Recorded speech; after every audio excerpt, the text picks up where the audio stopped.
हरे कृष्ण। स्वागत है आपका आज के सत्र में।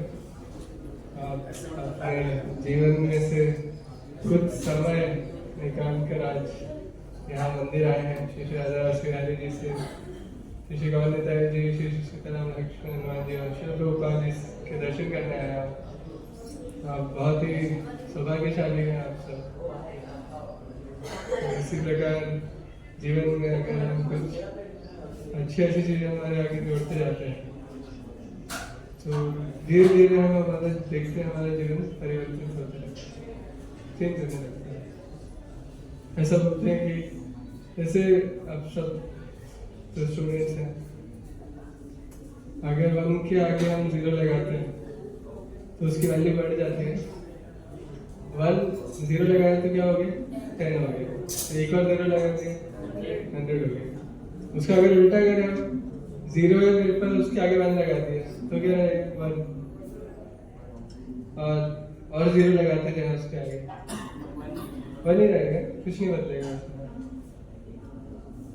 तो उसी तरह ऐसा बताते हैं कि हमारी जो लाइफ है, हम उसमें चाहे कितना भी कुछ अचीव कर लें, अगर हमने बहुत अच्छी पढ़ाई की, बहुत बड़ी बड़ी हमने डिग्रीज ले ली, बहुत बड़ा पैकेज हो गया, बहुत बड़ा हमारा घर हो गया, सब कुछ अच्छा हो गया, बहुत बड़ी फैमिली, सब बहुत अच्छा है, हमें लग रहा है सब अच्छा है, तो वो सब क्या है, 0 की तरह है, हम ऐड करते जा रहे हैं, लेकिन उसकी कोई वैल्यू नहीं है, एक्चुअल वैल्यू नहीं है। क्योंकि क्यों नहीं है वैल्यू, क्यों नहीं है वैल्यू? हम तो इतना वैल्यू देते हैं उसको, उसी के लिए सब कुछ कर रहे हैं। यस, बिल्कुल सही है, क्योंकि ये सब क्या है, टेम्पररी, सब खत्म हो जाएगा।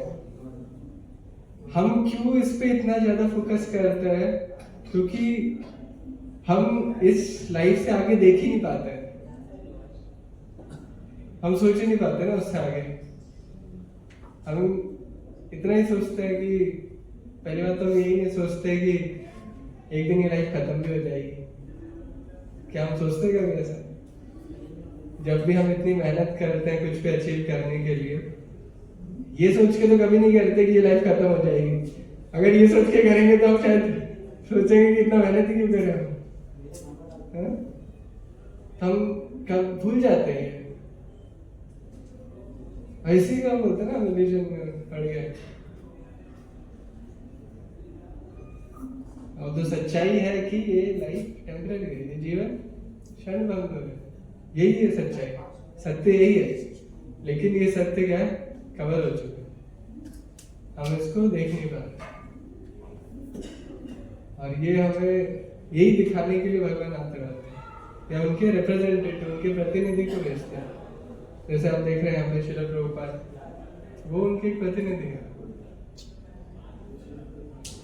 ऐसे स्क्रिप्चर से बताया गया, आचार्य बताते हैं कि मोरो सेनापति भक्त, ऐसे बताते चैतन्य महाप्रभु कि मेरे सेनापति भक्त आएंगे कलयुग में, जो पूरे देश, पूरे दुनिया में, पूरे विश्व में कृष्ण भक्ति का प्रचार करेंगे। ऐसे श्रील प्रभुपाद आए और उन्होंने वो किया जो आज तक कोई नहीं कर पाया। उनके जाने से पहले, उनके आने से पहले भी कई भक्त गए प्रचार करने, लेकिन उतना उनको सक्सेस नहीं मिला। लेकिन प्रभुपाद के आने के बाद हम देखते हैं कितना ज्यादा परिवर्तन आया सबके जीवन में, हम सबके जीवन में। हम आज यहाँ क्यों बैठ पा रहे हैं? अगर ये मंदिर नहीं होता तो क्या हम आज यहाँ बैठ के भगवान के इतने सुंदर विग्रह के दर्शन कर पाते? क्या हम इतने सुंदर भक्तों के संग में कीर्तन श्रवण कर पाते? क्या हम इतना सुंदर प्रसाद, स्वादिष्ट प्रसाद दे पाते? ये सब कुछ भी संभव नहीं हो पाता। प्रभुपाद ने इस मंदिर को बनाने के लिए कितना स्ट्रगल किया, 7 साल तक उन्होंने बहुत ज्यादा स्ट्रगल किया, तब जाके ये मंदिर और इस तरह के कई मंदिर, मायापुर, वृंदावन, पूरे विश्व भर में इतने उन्होंने 108 सेंटर बनाए 11 साल, सिर्फ 11 साल। और उनके पास कुछ भी नहीं था जब वो यहाँ से गए थे, इतना कुछ वो कर पाए। तो उन्होंने ये सब क्यों किया, किसके लिए किया? ताकि उनका नाम हो जाए, इसलिए किया उन्होंने सबके लिए किया। तभी प्रभुपाद भगवान के शुद्ध भक्त होते हैं, वो सिर्फ और सिर्फ पूरी तरह उन पर डिपेंड, कोई टेंशन नहीं है कि क्या होगा, मुझे खाना मिलेगा या नहीं मिलेगा, कुछ नहीं। चाहे उसको बोलना आता है नहीं आता है, वो रोने लग जाएंगे, पेरेंट्स आ जाएंगे, सब अरेंजमेंट हो जाएगा, सब कुछ अपने आप हो जाएगा, कोई उनको टेंशन करने की जरूरत नहीं है। इसी तरह से पूरी तरह से वो डिपेंडेंट है, और उनको पता है कि मेरे लिए वो सिर्फ अच्छा ही चाहते हैं, ये सोचते हैं ना, उनको पता है कि जब तक ये पेरेंट्स है तो मेरा कुछ नहीं होगा, मुझे किसी बात की टेंशन करने की जरूरत नहीं है। तो इसलिए वो आराम से लाइफ को स्पेंड करते हैं, उनको पता ही परेशानी कुछ हो रही है, क्योंकि उसका सोल्यूशन तो सारा पेरेंट्स कर रहे हैं। तो क्या हमें कभी ऐसा लगता है कि अब तो हम बड़े हो गए, हमें लगता है ऐसा हम बड़े हो गए एज के साथ, लेकिन क्या हम ऐसा सोच पाते हैं कि हमें लाइफ में, कि हमारे जीवन में भी चाहे कैसी भी परेशानी आ जाएगी, समस्या आ जाएगी, कोई है जो हमेशा हमारी हेल्प करता है, चाहे किसी भी तरह की सिचुएशन हो। इवन ये लाइफ जब एंड होने वाली है, ये जीवन एंड होने वाला है, और ये जीवन समाप्त होने के बाद भी वो मेरी समस्याओं का हल करेंगे। क्या ऐसा कोई है?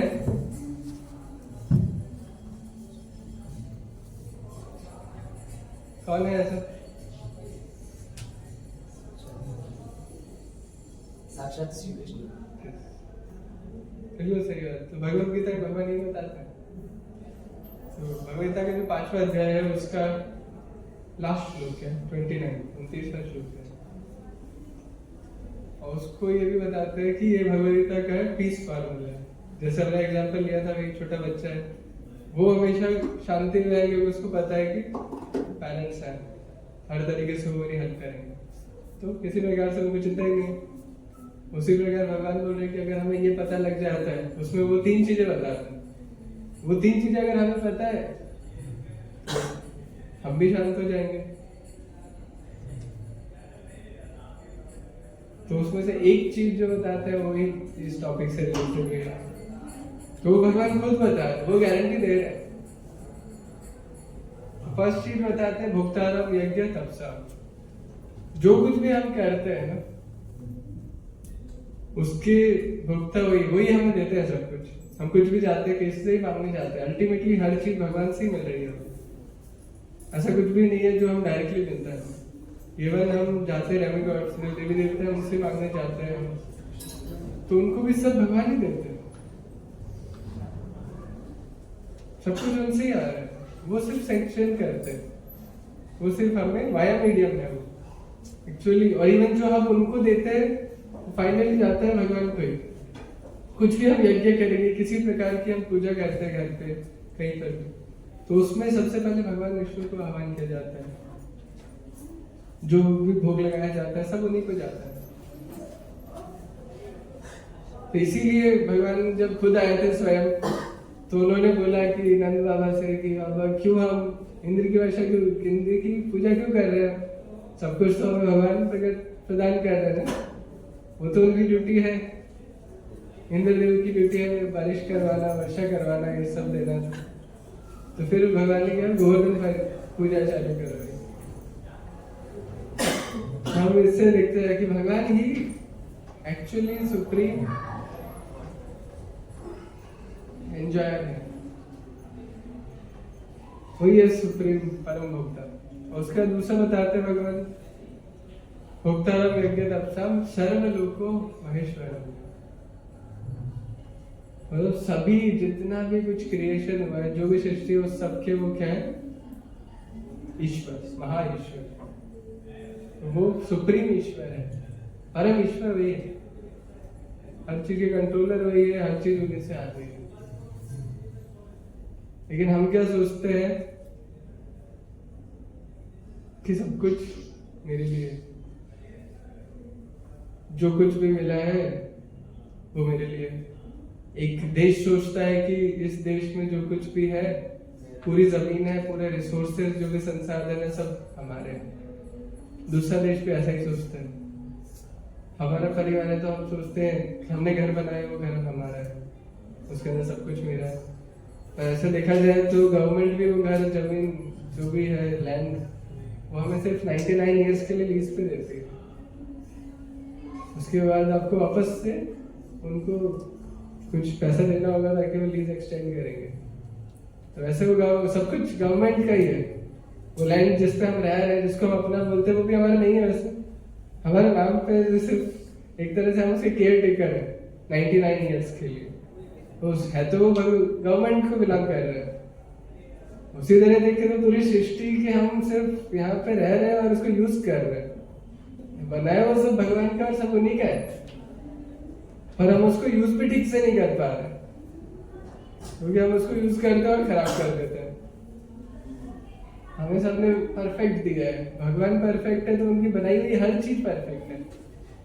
लेकिन हमने क्या कर दिया, आपने देखा होगा न्यूज में अभी कुछ टाइम में यमुना का कुछ वीडियोस दिखाए जा रहे हैं, पूरा फोम हो गया ना, वाइट, पूरा इतना ज्यादा पॉल्यूशन। हमने, भगवान ने इतना सुंदर, इतना शीतल और इतना निर्मल जल दिया था, और उसका हमने क्या किया, उसको हमने खराब कर दिया।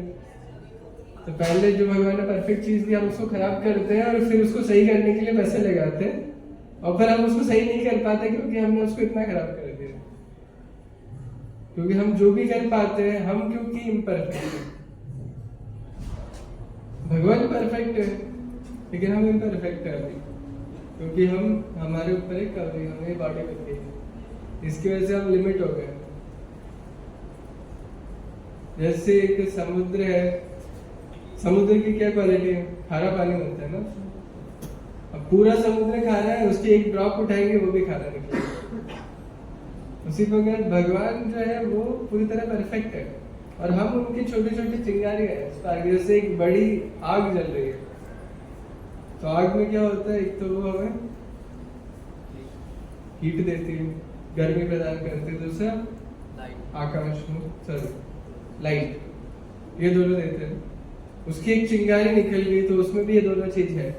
लेकिन वो चिंगारी जो बाहर चली गई, कुछ देर बाद वो बुझ जाएगी, उसमें ना हीट रहेगी ना लाइट, कुछ टाइम तक रहेगी, बाद में। तो हम भी भगवान से अभी अलग हो गए। ऑल्दो हमारे अंदर भी वो क्वालिटीज हैं, हम भी परफेक्ट हैं, लेकिन हम बहुत, हमारी मात्रा बहुत छोटी है, हम बहुत छोटे हैं, भगवान बहुत बड़े। इसलिए हमारी टेंडेंसी होती है कि हम कवर हो जाए। जैसे आग अलग हो गई, चिंगारी अलग हो गई, आग से तो चिंगारी का अस्तित्व ही चला गया। उसी तरह हम भी कुछ काम करते हैं, जैसे हमने इतना कुछ कर रहे हैं, हम अलग अलग चीजें बना रहे हैं, उसका फायदा हो रहा है लेकिन नुकसान बहुत ज्यादा हो रहा है, क्योंकि हम कुछ परफेक्ट नहीं कर सकते। हम भगवान की बनाई हुई परफेक्ट नेचर पर, जो प्रकृति है, उससे हम उसको चेंजेस कर रहे हैं। सोच रहे हैं कि मैं अच्छा कंट्रोलर हूँ, हम सोचते हैं मैं ज्यादा अच्छा कर सकता हूँ, क्योंकि भगवान कंट्रोलर है ना, अब उनकी क्वालिटीज हमारे अंदर भी है, तो हमारी भी इच्छा होती है कंट्रोल करने की, लेकिन हम उनसे बड़े कंट्रोलर तो बन नहीं सकते।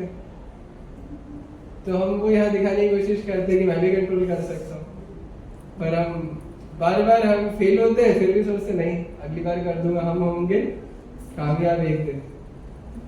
पर इस तरह से कभी नहीं हो पाएंगे हम तभी हो सकते हैं जब हम भगवान से जुड़ेंगे। जैसे आप देख सकते हैं, एग्जाम्पल है गोवर्धन इको विलेज, गौरांग जो उसके डायरेक्टर वो चला रहे हैं, राधाराज महाराज के डायरेक्शन में सब चल रहा है, तो कितना अच्छा एग्जाम्पल है। वो भी सब टेक्नोलॉजी यूज कर रहे हैं, बायोटेक्नोलॉजी, सॉइल बायोटेक्नोलॉजी, सब पूरा नेचर को साथ लेके चल रहे हैं। तो नेचर जो भगवान ने प्रकृति दी है, जो इतनी परफेक्ट है, उसको सही तरीके से हम साथ में कैसे चल सकते हो, उसका लाइव लिविंग एग्जाम्पल है। तो वो हम फॉलो करेंगे तो हम क्यों नहीं अच्छे से हम कर सकते हैं, क्योंकि भगवान सेंटर में, वहां पे आप देखेंगे मंदिर है, राधा वृंदावन बिहारी जी है, राधा मदन मोहन जी है, उनको सेंटर में रख के सब किया जाता है। तो इसलिए सब परफेक्ट, जीरो वेस्ट, कुछ वेस्ट नहीं होता है। जो हम सीवेज वाटर पूरा रिवर में भेज देते हैं, वहां पर पूरा सॉइल बायोटेक्नोलॉजी से बिल्कुल साफ कर देते हैं उसको, और उसको फिर पेड़ पौधों में डाल देते हैं। तो इस तरह हम कर सकते हैं, और ये तभी संभव होता है जब हम परफेक्ट सोर्स से जुड़ जाएंगे। और ये सब हम कब करेंगे? जब हम इस चीज से बाहर निकलेंगे कि मैं कंट्रोलर हूं, मैं अच्छा कंट्रोल कर सकता हूं, मैं हर चीज का प्रोपराइटर हूं, मैं सब चीज मेरी है और मेरे लिए है। क्योंकि हम ऐसा सोचते हैं इसलिए हम ये सब गड़बड़ कर रहे हैं ना। ये सब हम इसलिए कर रहे हैं क्योंकि मुझे लगता है सब मेरा और मेरे लिए है। जब हम ये सोचेंगे तो हमारी क्या टेंडेंसी होती है? एक्सप्लॉइट करने की। क्योंकि मेरा है और मेरे लिए है, तो कोई और क्यों यूज करेगा उसको? मैं ही करूंगा ना, मैं ही करूंगा। और जब मेरा ही है तो मेरे से अच्छा कौन जान सकता है? मेरे से अच्छा कोई नहीं कर पाएगा, मैं ही करूंगा। तो जब ये हम सोचेंगे तो कैसे हम अच्छा कर पाएंगे? पॉसिबल नहीं है ना। इसलिए भगवान बोल रहे हैं कि आप नहीं हो, आपका नहीं है और आपके लिए भी नहीं है, सब मेरा है और मेरे लिए। तो आपका कंट्रीब्यूशन क्या होगा, आपका सक्सेस क्या होगा? जब आप जो सब कुछ मेरा है, मेरे लिए है, वो मेरे लिए यूज करो। जैसे ईशोपनिषद का फर्स्ट श्लोक है, ईशावास्यम इदम सर्वम यत्किंचन जगताम जगत तेन तत्तेन बुंदिता मां विदा कश्चन शुद्ध है। तो ईशावास्यम सब कुछ भगवान का है, भगवान इज द सुप्रीम कंट्रोलर। और हम सब क्या है, हमें जितना दिया हुआ है, हम सबका एक कोटा फिक्स है जो हम करते हैं। जैसे हम हमारा कुछ जॉब करते हैं ना, तो उससे हमें कुछ सैलरी मिलती है, तो वो हमारा कोटा है। उस सैलरी के अकॉर्डिंग ही हम एक्सपेंसेस कर पाएंगे ना। किसी की सैलरी कम है तो वो उसके अकॉर्डिंग ही मार्केट में जाके परचेजिंग करेंगे, अपना जीवन को व्यतीत करेंगे। तो सबका कोटा फिक्स है उस तरह से। बेस्ड अपॉन हमने क्या किया पिछले जन्म में, क्या हम कर्म किए हमने, उसके बेसिस पे, उसके आधार पर हमारा कोटा फिक्स है। और उस कोटे से बाहर जाकर हम ये जानते हुए कि ये मेरा नहीं है, और अगर हम उसको लेते हैं तो ये ऐसा सही नहीं। इसे महात्मा गांधी जी ने ये प्रिंसिपल यही सोचा कि everyone, there is enough for everyone's need but not for even a one man's greed. सबकी इच्छा पूर्ति के लिए नेचर और प्रकृति में सारे संसाधन उपलब्ध है, पर एक भी व्यक्ति का जो ग्रीड है उसको सेटिस्फाई करने के लिए नेचर में नहीं। क्योंकि ग्रीड कभी, लालच कभी सेटिस्फाई नहीं हो सकता। जैसे भगवान ने इसलिए बोलते भगवद गीता में कि जो लस्ट है वो क्या है? फायर की तरह, उसको आप कितने डालो वो जलता रहे, वो कभी सेटिस्फाई नहीं होता। इस वजह से हमें ये जानना बहुत जरूरी, इसलिए भगवान बता रहे हैं हमें सारी परेशानियां दूर हो सकती है अगर हम ये समझ जाए कि हम कौन है, भगवान कौन है, ये क्रिएशन क्या है और हमें करना क्या है। तो ये सब हमें बताता कौन है?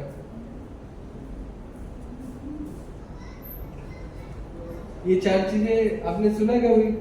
अभी तक एजुकेशन सिस्टम में बताया गया हम कौन है, भगवान कौन है, क्रिएशन का क्या है, और हमारा इन तीनों से रिलेशन क्या है, और ये इन तीनों का आपस में क्या रिलेशन है। कभी बताया गया ये सब? नहीं बताया गया। क्योंकि जो भी एजुकेशन हम ले रहे हैं वो किस लिए है? पैसे के लिए, पैसा, खुशी रहने के लिए। और वो सब भी लिमिटेड है इसी बॉडी के लिए, इस लाइफ टाइम के लिए। आगे क्या होगा ये सब कुछ नहीं पता, कुछ नहीं सोचना। जो है वो यही है, जो करना करिए, अच्छे से मजे करिए, जो करना करिए, पर खत्म। अभी एक एग्जांपल ले सकते हैं, जैसे कोई कहते हैं एक अच्छा सिटीजन था, उसने कुछ रूल ब्रेक किया और उसको ले गए, उसको जेल में बंद कर दिया। कुछ उसको एक लाइफ, कुछ कर लेते इवन कुछ सालों के लिए उसको, उसका पीरियड था कि उसको जेल में रहना है, 10-15 साल उसको फिक्स किया गया। जज ने बताया गया कि 15 साल इनको जेल में रखना है। ठीक है, अभी यूनिफॉर्म चेंज हो गई, बाहर तो कलरफुल ड्रेस पहनते थे, अभी एक ही ड्रेस पहनना है, एक तो हमेशा ड्रेस चेंज हो गई, काम भी चेंज हो गया, और 15 साल तक एक जगह फिक्स हो गई। अब वो जेल में जाने के बाद सोचते हैं कि अगर वो ये सोचे कि अब तो यही है सब कुछ, जेल ही सब कुछ है, 15 साल मेरा जीवन है, यहाँ जो करना है करो, इसकी बात तो कुछ है ही नहीं, यही सब कुछ है, जो करना करो, मजे करो, मजे करना है तो मजे करो, जितना हो सके उतना करो, क्या है सब कुछ खाना पीना दे रहे हैं और आराम से खा पी के सो। क्या ऐसा सोचना सही है? क्या जेल ही सब कुछ है? ऐसा नहीं है। इवन एक पॉलिसी भी होती है, अगर कोई कैदी है उनका बिहेवियर अच्छा होता है तो उनका सेंटेंस कम भी कर देते हैं। इवन कुछ जो क्रिमिनल्स होते हैं, इवन जो रेसिडेंट्स होते हैं उनके जेल के अंदर, कई बार वो वहां से पढ़ाई नहीं करते, डिग्री कोई जॉब्स भी बाद में मिल जाता है उनको, फिर डिग्री भी ले लेते हैं, कुछ स्पोर्ट्स में कुछ खेल लेते हैं, कुछ अच्छा मतलब बहुत कुछ करते हैं, अच्छा भी करते हैं वहां जाके। लेकिन कोई सोचे अब तो आ ही गए यहाँ पे, अब मजे करते हैं। कुछ लोग फिर उल्टा भी करते हैं ना, आपस में लड़ाई झगड़े करते हैं और सेंटेंस को बढ़ा देते हैं, तो 14 साल में खत्म होने वाला था, इनका डबल कर दिया और प्रोलॉन्ग कर दिया उन्होंने। तो अब जेल में जाने के बाद ये सोचे कि जेल ही सब कुछ है, उसके आगे कुछ भी नहीं है, तो वो सही नहीं है। तो हमारे साथ भी ऐसा ही है, हम भी जेल में आ गए, इस मटेरियल को जेल की तरह बताया गया। अब अगर हम ये सोचे कि हमें यही सब कुछ है, इसके बाद कुछ भी नहीं है, और हम सोचे खाओ पियो ऐश करो, पैसा कमाओ, जॉब लगाओ बढ़िया, और उसके बाद एंजॉय करो और लाइफ सेट, तो फिर हम प्रॉब्लम में पड़ जाएंगे। एक्चुअली ऐसा है नहीं, हमें कुछ टाइम के लिए मिला है और वो भी इतना रेयर चीज मिली है हमें, हम ये भी भूल जाते हैं। आपको पता है कि 84 लाख स्पीशीज ऑफ लाइफ होते हैं, स्क्रिप्चर से बताया गया है 84 लाख स्पीशीज ऑफ लाइफ है, और उनमें से सिर्फ 4 लाख स्पीशीज है जो human species, 4 lakh species. Even उन 4 लाख स्पीशीज में भी कई सारे स्पीशीज है वो अनसिविलाइज्ड स्पीशीज है, फॉरेस्ट में रहते हैं, ट्राइबल्स, उनको नॉलेज नहीं मिल पाते हैं जो हम पढ़ पा रहे हैं। बाकी तो कितने कम लोग को एक्चुअल नॉलेज मिल पाते हैं। अब देखिए बाहर सिटीज में, इवन जो गाँव में भी रह रहे हैं, सब नॉर्मल काम कर रहे हैं। इवन मुंबई में कितने कुछ करोड़ लोग तो रहते होंगे, उनमें से कितने लोग आज यहाँ पर आए मंदिर में? बहुत कम, कितने कम आए। और जो मंदिर में भी आ रहे हैं उनमें से कितने, आप में से कितने लोग हैं जो पहले मंदिर में आए लेकिन सेशन में कभी नहीं आए या फर्स्ट टाइम आ रहे हैं? ऐसे कोई है? या पहले भी आपके से ऐसा हुआ है कि आप पहले आते थे मंदिर लेकिन पहली बार सेशन में किसी ने बुलाया था, उससे पहले आप आते थे मंदिर पर सेशन कभी नहीं आया? ऐसा कभी हुआ है किसी के साथ? हुआ है बहुत सारा। तो ऐसे कितने लोग आते हैं मंदिर में, दर्शन करके जाते हैं लेकिन सेशन में नहीं आ पाते। तो कितने रेयर है, सोचिए कितनी रेयर अपॉर्चुनिटी मिली है। ह्यूमन फॉर्म ही इतना रेयर है और उसमें भी हम रेयरेस्ट ऑफ रेयर चीज हमें मिल रही है, हमें ये सब सुनने को मिल रहा है, जानने को मिल रहा है, ये बहुत रेयर है। और ये सब हो पा रहा है क्योंकि भगवान जो ज्ञान बता रहे हैं भगवत गीता में, वो प्रभुपाद के द्वारा, गुरु परंपरा के द्वारा, आचार्य के द्वारा हमें मिल पा रहा है। इसलिए हम ये सब सुन पा रहे, जान पा रहे, नहीं तो हमें क्या पता था, कुछ भी नहीं पता था। हमें लग रहा था कि पैसा कमाना ही लाइफ का सबसे बड़ा गोल है, क्योंकि उससे हम कुछ भी कर सकते हैं। तो एक्चुअली पैसे से भी हम कुछ नहीं कर सकते, कुछ सुविधाएं हम ले सकते हैं लेकिन सुख, सेटिस्फैक्शन, ये सब नहीं ले सकते हम पैसे से। कोई एक मोमेंट भी अपनी लाइफ का एक्सटेंड नहीं कर सकता पैसों से। कोई कितना ही अमीर हो, माइकल जैक्सन का एग्जांपल सब जानते हैं, पूरी दुनिया जानती है। वो बहुत अमीर थे, इतने फेमस, इतने अमीर, पर वो चाहते थे अपनी लाइफ को एक्सटेंड करना, पर एक मोमेंट भी नहीं करता, नहीं कर पाए। तो हमारे लिए क्या सही है, हमें ये कौन बताता है? हमारा सबसे बड़ा वेल विशर, शुभ इच्छु इसको हम बोलते हैं, शुभ चिंतक, वही है जो हमें ये बताए कि हमारे लिए क्या सबसे अच्छा है। हमारे लिए सबसे अच्छा क्या है? हम किससे सबसे ज्यादा खुश हो सकते हैं? अल्टीमेटली सब खुश होना चाहते हैं। हमारे लिए परम सुख है क्या? हमारा परम स्वार्थ क्या है? जो हमें ये बताता है वो हमारा सबसे बड़ा अन्वेषण है।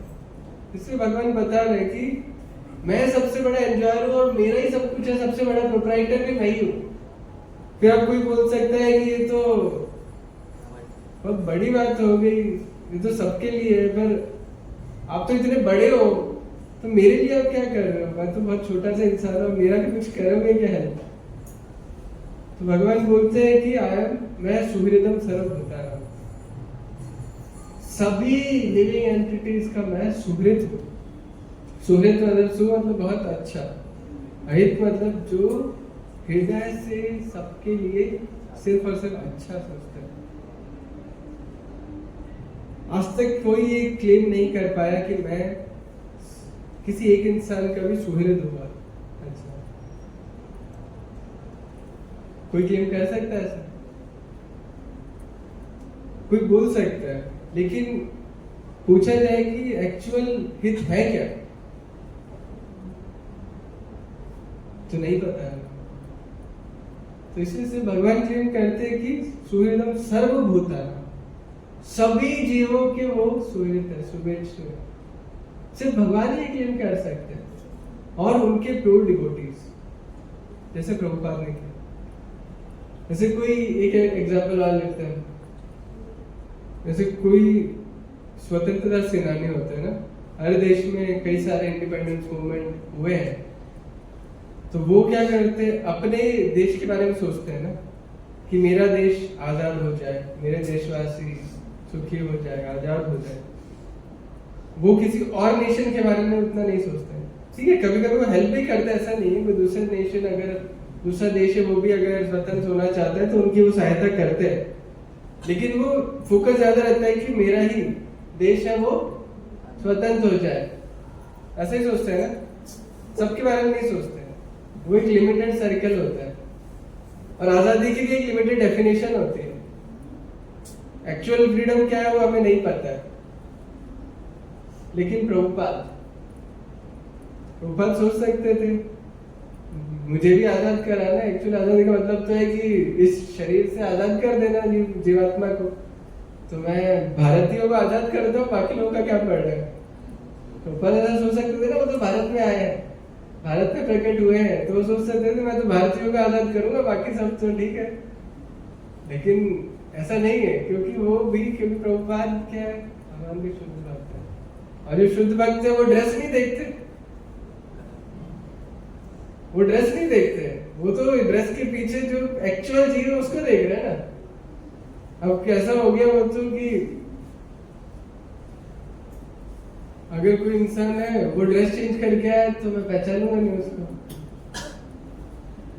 अगर आप जैसे अभी हम इस ड्रेस में बैठे हैं, जिस भी ड्रेस में सब हम अलग अलग ड्रेस में बैठे हैं, अगर कल हम ड्रेस चेंज करके आते हैं तो क्या कोई पहचानने से मना कर देगा? सब पहचान जाएंगे, ड्रेस ही तो चेंज हुआ है बस, एक्चुअली इंसान तो वही है ना, पर्सन वही है। तो भगवान तो जानते हैं, चाहे वो चींटी हो, चाहे हाथी हो, मनुष्य हो या देवी देवता हो, ड्रेस चेंज हुई है बस, जीव तो वही है। ऐसे ही प्योर डिवोटीज भी जानते हैं, सब तो जीव है, भगवान के अंश है, चाहे वो अमेरिका में हो, यूरोप में हो, भारत में हो, उससे क्या फर्क पड़ता है? तो प्रभुपाद इसलिए सबके लिए आए, सबको आजाद करना था, सबको इस भौतिक जगत से बाहर निकालने के लिए आया उन्होंने सबको। इसलिए प्रभुपाद पूरे विश्व में उन्होंने प्रचार किया। ऐसी ऐसी जगह गए जहां कोई सोच भी नहीं सकता, हम कभी जाएंगे भी नहीं। और हमें अगर सब कुछ दे दिया जाए ना, फ्लाइट का टिकट भी करा दिया जाए, हमारा रहने की व्यवस्था भी कर दी जाए, हमारा भोजन का प्रबंध किया जाए, सब कुछ कर दिया जाए, तो भी हम नहीं जाएंगे। लेकिन प्रभुपाद के बाद इनमें से कुछ भी नहीं था, कोई हेल्प नहीं था, फिर भी प्रभुपाद गए। इसको बोलते हैं हम एक्चुअल सोल, एवर वेल। इस एक्चुअल वेल विशर प्रभुपाद है, भगवान है, उनके प्रतिनिधि है। ऐसा बताया जाता है भगवद गीता में, भगवान बोलता है कि ददामि बुद्धि योगम तम, जो एक बार भगवान से जुड़ जाते हैं, भगवान में इंटरेस्ट दिखाते हैं। जैसे कोई बिजनेसमैन है, अगर कोई बिजनेसमैन है तो क्या वो हर किसी से बात करेंगे? नहीं करेंगे। वो टाइम वेस्ट नहीं करना चाहेंगे, वो उन्हीं से बात करेंगे जो उनके काम में थोड़ा हेल्पफुल होगा। ऐसे कोई कुछ भी बातें कर रहे हैं, व्यर्थ की बातें करते हैं, उसमें वो भाग भी नहीं लेंगे, चले जाएंगे। बस उनका टाइम तो इतना क्या आप उनसे कुछ मिलना भी चाहे तो हो सकता है मिल ना पाए उनसे, उनका शेड्यूल बिजी है। तो उनसे बात करेंगे जो बिजनेस लाइक माइंडेड है, बिजनेस की बातें करते हैं, उसमें बिजनेस में उनकी हेल्प करेंगे, उनके जानते हैं बिजनेस के बारे में, उनको और बता सकते हैं, बढ़ा सकते हैं उनके बिजनेस को, उनसे बात करेंगे। ऐसे ही भगवान भी किनसे बात करेंगे? जो उनके प्योर डिवोटी है, उनसे बात करेंगे। जैसे जैसे हम भगवान में इंटरेस्ट लेने लगते हैं, भगवान बहुत एक्टिव हो जाते हैं। भगवान बता रहे कि भगवान सबके हृदय में बैठे हैं। हृदय से अर्जुन तिष्ठति, अर्जुन को बता रहे अर्जुन मैं सबके हृदय में बैठा हूं। लेकिन एक्टिव कब होते हैं भगवान? जब हम इंटरेस्ट दिखाते हैं भगवान में, और जितना ज्यादा इंटरेस्ट दिखाते हैं भगवान में उतना एक्टिव हो जाता है। तो हम हर तरीके से भगवान को देख सकते हैं। कुछ भी सिचुएशन आएगी हम सोचेंगे कुछ तो भगवान की प्लान होगा, ऐसा कुछ तो होगा भगवान का, सब हमारे लिए अच्छा ही सोचते हैं। वो तो कभी तो बुरा सोचा नहीं उन्होंने हमको, हम उनको गाली भी दे तो भी वो तो हमें सब कुछ दे रहे, हर एक चीज प्रोवाइड कर रहे हैं। कभी वो हमारे बारे में बुरा नहीं सोचते, तो उनका कुछ अच्छा ही प्लान होगा सब। तो उस तरह भगवान एक्टिव हो जाते हैं। लेकिन हम तो अभी उतने प्योर है नहीं, हम तो हर चीज में देख नहीं पाते। हमें तो लगता है क्या गड़बड़ हो गया, भगवान पता नहीं मेरे साथ ऐसा क्यों करते हैं, क्या चाहते हैं भगवान मेरे से। मैं तो भक्ति कर रहा हूँ, मैं तो रोज मंदिर भी आ जाता हूँ सैटरडे संडे, फिर भी मुझे परेशान कर रहे हैं, पता नहीं क्या चाहते हैं भगवान। ऐसा लगता है कभी कभी। मैं तो माला भी कर रहा हूँ, मैंने सुना था भक्तों तो बोलते हैं कि माला करो सब चैंट एंड बी हैप्पी, पर मैं तो माला कर रहा हूँ और मैं तो दुखी हो रहा हूँ। क्या चाहते हैं भक्त मेरे से, भगवान मेरे से क्या चाहते हैं? ऐसा लगता है किसी को? एक ही डिवोटी को लग रहा है और किसी को नहीं लग रहा। ऐसा होता है, लगता है। तो हम कैसे पता करें? हम तो उतने प्योर है नहीं, तो भगवान डायरेक्टली हमसे बात नहीं करेंगे, तो कैसे करें बात? क्या कर सकते हैं? कोई तरीका है कि जानने का कि भगवान क्या चाहते हैं हमसे? जान सकते हैं? हाँ बिल्कुल सही। तो हम जान सकते हैं, उनके प्रतिनिधियों से जान सकते हैं। तो प्रभुपाद उनमें से एक प्रतिनिधि है, प्योर डिवोटी है, जो बताते हैं हमें। एक्चुअली गुरु है, वो हमें बताते हैं कि हमारे लिए क्या सही है, हमारे नेचर के अकॉर्डिंग। कई बार हम सोचते हैं, जैसे अभी सोच रहे हैं कि माला करने के बाद भी दुख क्यों आ रहा है, अब इसका जवाब कौन देगा हमें? तो गुरु हमें बताते हैं, वो उनके रिप्रेजेंटेटिव प्रतिनिधि है, तो उनके थ्रू हमें पता चलता है। इसे प्रभुपाद भी जिस तरह भगवान सबके वेलविशर है, जैसे भगवान बोल रहे कि मैं सूर्यदम सर्वभूतानां हूँ, उसी तरह भगवान के जो शुद्ध भक्त होते हैं, क्योंकि भगवान से वो जुड़े हुए हैं, गुरु परंपरा के द्वारा वो जुड़े हुए हैं, तो भगवान में जो भी पोटेंशियल सब भगवान के थ्रू गुरु परंपरा के द्वारा उनमें भी आते हैं। तो वो भी सब जीवों का भला करते हैं, उद्धार करते हैं, उनके बारे में अच्छा सोचते हैं। यही इसीलिए प्रभुपाद ने ये पूरा मूवमेंट बनाया, चैतन्य महाप्रभु के आंदोलन को वो पूरे विश्व भर में ले गए, और हरि नाम की महिमा का उन्होंने इतना प्रचार किया कि आज हम जगन्नाथ जी की रथ यात्रा पूरे विश्व भर में देख पा रहे हैं। हर एक कोने कोने में, हर एक कंट्री में, हर एक देश में हम देखें जगन्नाथ जी दर्शन दे रहे हैं सभी को। ये सब कैसे होता है? सिर्फ प्रभुपाद की वजह से। तो अभी हम एक वीडियो देखेंगे, इसमें प्रभुपाद जी के बारे में ही है ये, किस प्रकार प्रभुपाद। तो इस वीडियो का भी टाइटल है योर एवर वेल विशर। हम देखेंगे प्रभुपाद ने कैसे इस आंदोलन के, प्रभुपाद की बायोग्राफी है ये, तो उसके ऊपर हम देखते हैं बाबा प्रभुपाद ने क्या क्या हमारे लिए किया।